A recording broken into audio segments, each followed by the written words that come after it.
Good morning students. Previous class के अंदर हम लोगों का जो टॉपिक है समान लोगों के प्रति समान बर्ताव, वो एंड हो गया था। आज हम हमारा न्यू टॉपिक समानुपातिक न्याय स्टार्ट करेंगे। देखो, इसमें ये माना गया है कि कई बार ऐसी स्थितियां उत्पन्न होती हैं कि जो भी नागरिक हैं उनके साथ में समान बर्ताव नहीं किया जा सकता है।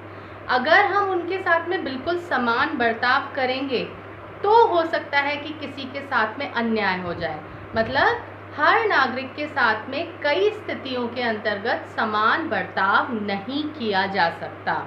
जैसे एक उदाहरण के तौर पर आप इसको समझ सकते हैं कि यदि ये कहा जाता है कि एक स्कूल में पढ़ने वाले जो भी बच्चे हैं उन सबको बराबर के नंबर दे दिए जाएं, क्योंकि वो सभी एक ही स्कूल के हैं या सभी ने एक साथ एग्ज़ाम दिया है या सभी एक ही क्लास के हैं, तो उनको एक समान नंबर दे दो। तो अगर ये विचार अगर अपनाया जाएगा तो ये हम इसको उचित नहीं मान सकते हैं। क्यों? क्योंकि विद्यार्थी जो है उनको जो भी अंक दिए जाएंगे वो उनके द्वारा लिखा गया जो उत्तर है उसके आधार पर दिए जाएंगे। तो हर बच्चे के साथ में समानता का व्यवहार नहीं किया जा सकता।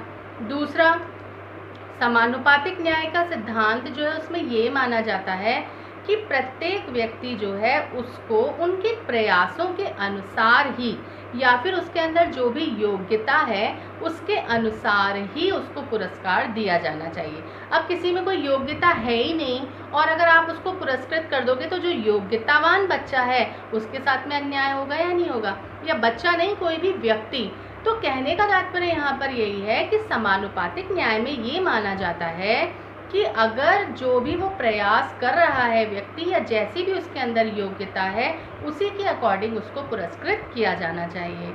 तीसरा, इस सिद्धांत के अनुसार वैसे तो व्यक्ति को क्या है, समान कार्य के लिए समान वेतन जो है वो दिया जाना चाहिए, लेकिन कार्य के अंतर्गत बहुत सी बातें और भी होती हैं जिनका ध्यान रखना होता है। जैसे कि उस कार्य को करने में कितनी मेहनत लग रही है या कौन सा कौशल काम में आ रहा है, उस कार्य को करने में खतरे कितने हैं, आदि बातें जो होती हैं उनको ध्यान में रख कर के ही वेतन जो है उसका निर्धारण होना चाहिए। यही उचित भी है और न्यायपूर्ण भी है। जो ज़्यादा खतरनाक कार्य है उसके अंदर अगर ज़्यादा वेतन मिल रहा है तो आप ये नहीं कह सकते कि भाई समान वेतन दो, ठीक है? तो इन सारी चीज़ों को ध्यान में रखते हुए ही वेतन दिया जाना चाहिए।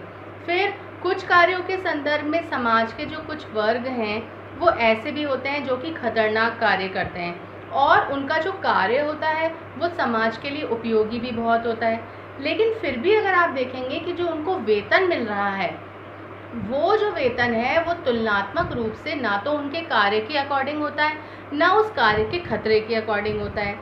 जैसे कि अगर आप देखो, खानों के अंदर जो काम करने वाले जो कारीगर हैं या फिर जो पुलिसकर्मी हैं, इनको न्यायोचित वेतन मिलना चाहिए, है ना? तो इसके लिए आवश्यक है कि लोगों के प्रति समान बर्ताव का जो सिद्धांत है और जो समानुपातिक न्याय का जो सिद्धांत है उन दोनों के अंदर संतुलन हो।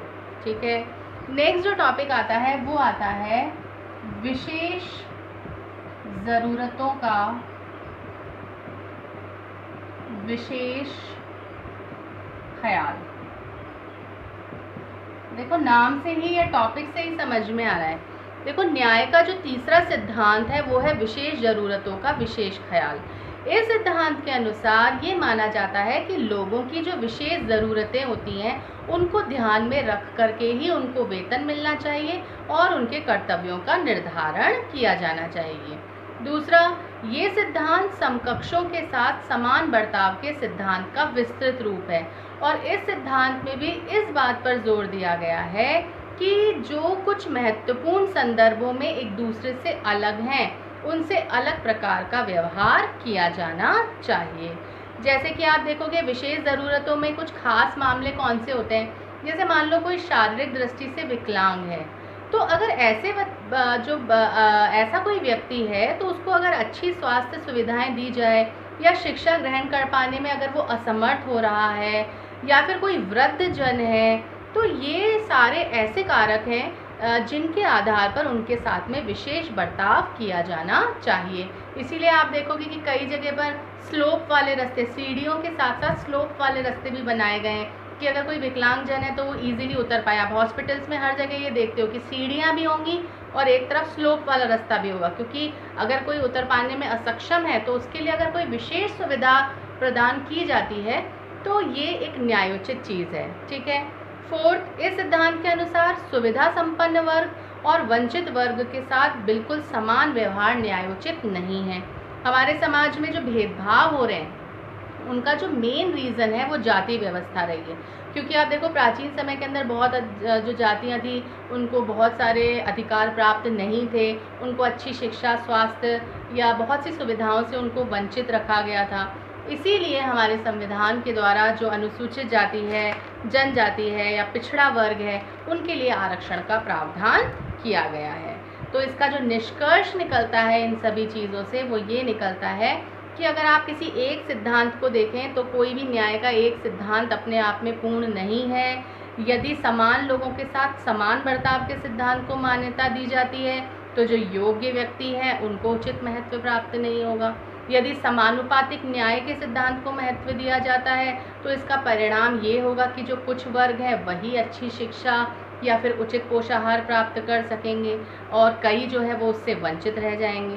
तो ये आवश्यक है कि सरकार न्याय के जो तीनों सिद्धांत हैं उनमें सामंजस्य स्थापित करे, जिससे कि एक न्यायपूर्ण समाज जो है उसकी स्थापना की जा सके।